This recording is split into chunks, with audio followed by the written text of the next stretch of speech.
abantu rero benshi akenshi nzi ko iyo babwiye uti wagize ikintu ukora ikintu ahita akubwira abwira ngo nta mafaranga afite. Buriya ntabwo igitekerezo ibibazo nk'ibyo ngibyo.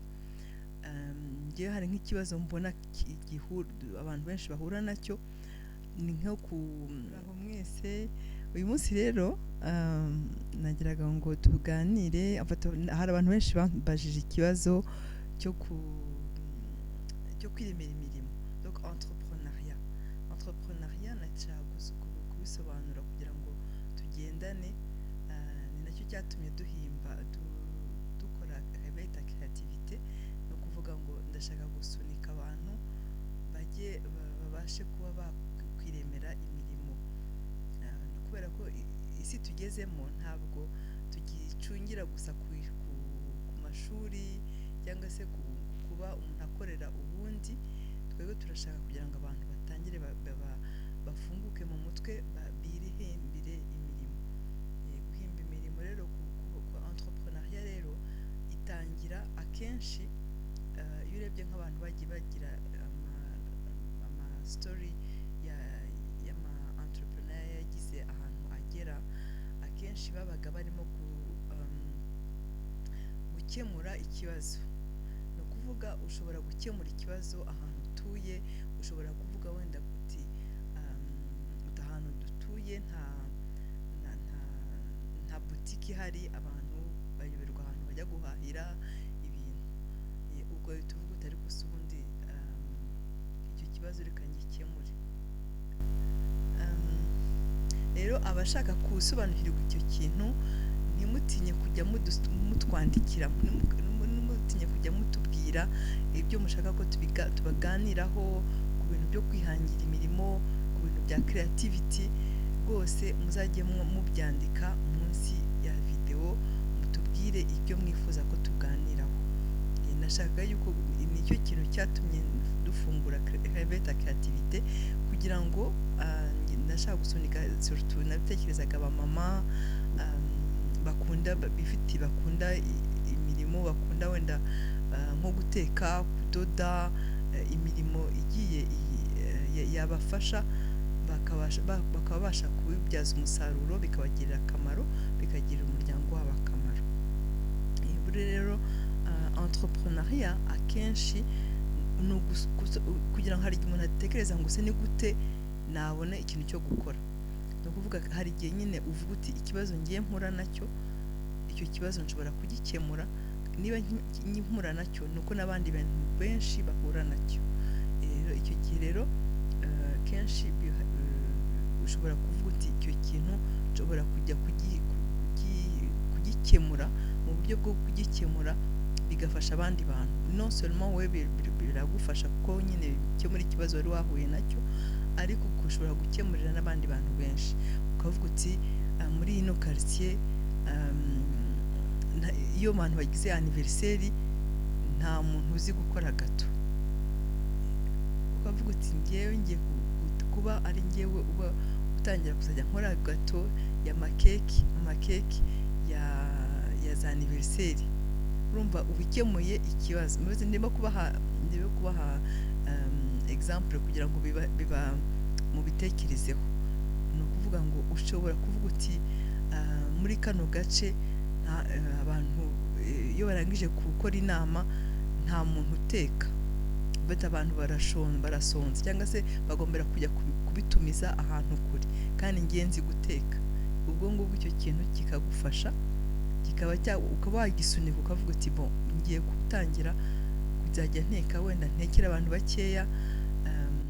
Abantu rero benshi akenshi nzi ko iyo babwiye uti wagize ikintu ukora ikintu ahita akubwira abwira ngo nta mafaranga afite. Buriya ntabwo igitekerezo ntabwo nicyo gihenze. Igitekerezo cyawe nicyo gihenze kurusha amafaranga, ku buryo ufite igitekerezo cyiza hari uburyo ushobora kuba wabasha gusaba na credit, ushobora kujya mu karere ndibaza ugasobanura projet yawe. Hari abantu bakeneye abantu bo guha amafaranga bo bagakora ibikorwa. Ni ukuvuga rero hari abantu bafite ibyo bitekerezo ariko badafite amafaranga, hari amasolution, hari uburyo bwo kubafasha bibaho. Yego, icyangombwa ni uko umuntu agira icyo gitekerezo rero ntabwo ari ibintu bigoye. Ni ukuvuga ni ukuri ugende utekereze ngo ni gute nakemura iki kibazo. Abantu bagiye bakemura ibibazo nk'ama entreprise manini cyane, tuvuge wenda bahe nka example yanderse ya McDonald's. Sinzi niba abantu benshi bayizi ahangaha, sinzi niba mu Rwanda yaramaze kwagera. Ubu ngubu hasigaye hari KFC. Ukuntu byatangiye ni gutyo, bararebaga bakavuga ngo ariko ko dufite inkoko kenshi tukazijyana kuri boucherie, rimwe na rimwe ntizinagurwe, wazitekera. Ni gutyo byatangiye, bagatangira bakaziteka, noneho bigeze aho ngaho, bigera aho ngaho biba ibintu bihambaye. Ubu ngubu hari za McDonald's ahantu hose ku isi, cyangwa se za KFC ku isi hose, kandi byaratangiye mu gitekerezo kimwe cyo kuvuga ngo ngiye gukemura icyo kibazo cyo guhura bahuraga nacyo, kuko bagiraga inkoko, inyama ntizigurwe cyangwa se zitagurwa, bakabura ikintu bazikoresha zigapfa. Ni ukuvuga rero natwe dushobora gukemura ibibazo nk'ibyo ngibyo. Ngewe hari nk'ikibazo mbona abantu benshi bahura nacyo, ni nko tugira imbuto nyinshi, twarangiza zamara iminsi umuntu akabura ikintu azikoresha, zikatuburana. Hari uburyo bwo kuzikonserva zikamara iminsi, bikaba byamara iminsi umuntu akabikoresha. nta bantu benshi babikora. Nk'ibyo ngibyo dushobora kuzabiganiraho ubutaha, ku buryo nababasha kubafasha kumenya gukora conservation y'imbuto, y'amapapayi, y'amananasi.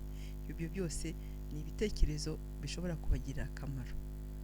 Iyo rero Réveille ta créativité ni icyo ngicyo yatangiriyeho, ni icyo ngicyo yifuza, niyo but, niyo ntego. Mu Kinyarwanda ni intego yo kugira ngo abantu bafunguke mu mutwe, kandi ibyo tuganira byo kuba gusa byo kuvuga ngo abantu bari fun, barasetsa, bagira gute, ariko bikagira ikintu bibamarira, namwe bikabageza ahantu. Niba kino kiganiro cyakunejeje, niba wumva hari ikintu kikumariye, ubitubwire muri comment, kandi upartage, usangize n'inshuti zawe. Dukeneye kumenya ibyo uko mubibona, kandi mutubwire niba hari ibintu mushaka ko tuganiraho. Ntimutinye kujya mutubwira ibyo mukeneye ko twaganiraho, kandi byaduteza imbere bikatugirira akamaro.